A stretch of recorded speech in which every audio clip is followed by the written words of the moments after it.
magidhi kawo. To gikoni kuom nyithindogi wadwaro pesani mondo mi wakonygigo.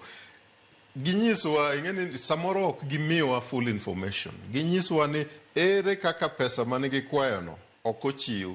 To kane ok ochiw to nonyisgi ni pesa ne idhi yud kanye.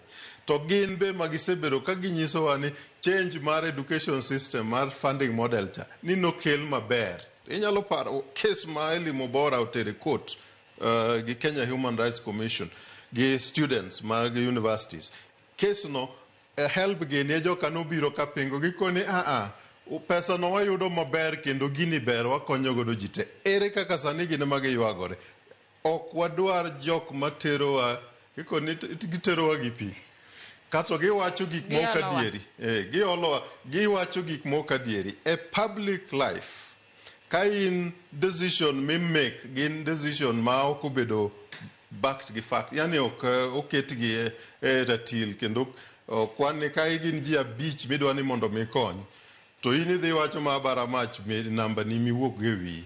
Mano dhi miyo implementation ga bedo ga matek. Omiyo gima temo kwayo kanyo. Adieri migepegi, TSC, HELB, kuonde gite kata TSC gini kata na tinde recruitment momegi mar jopuonj gimiyo mana wabunge gimiyo State House ni kauru barupego dhi umi jomo neno ni o qualify. Gibed jok ma komi tich ting'eni mae tich momiya. Ratiro mitiye godo nitie nikech gin gi constitutional protection. Yani pend chik ogeng'o gi maseche motimo tijino. Kata ng'ato mako mana bunde toke ka endi timo the right thing. Kogo i bunde bende ji piny biro ng'e ni ogoye nikech notimo gimidwaro cha mondo mi. To gin kopo ni ginyiso weche mopogore ma wacho koni, ma wacho gikelo confusion. Yani girundo wich makendo ikoni education e Kenya koro bedo overwhelmed ma kidhi ka to en mach, kidhi ka en mach. Ok onego watim kamano. Waketie uru kar somo obede gi kwe, obede gi orderliness. Yani oriere tir ma ng'ato ng'eni kaka sani apango ni nyithindo biro donjo dwe mar 9.